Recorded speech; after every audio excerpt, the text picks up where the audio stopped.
Ano ba yan? Mawawala na naman kami ng tubig. May aayusin daw yung supply ng tubig dito sa amin. Kaya mag-iipon tayo ngayon. 2 araw daw to eh. Ang hirap.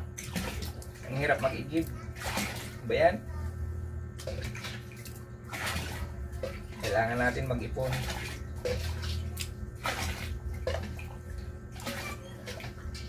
Tagal pa nito.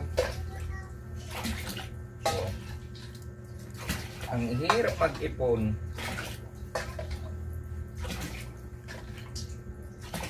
Dalawang araw pa yata to. Bullshit, nandito lang pala to eh.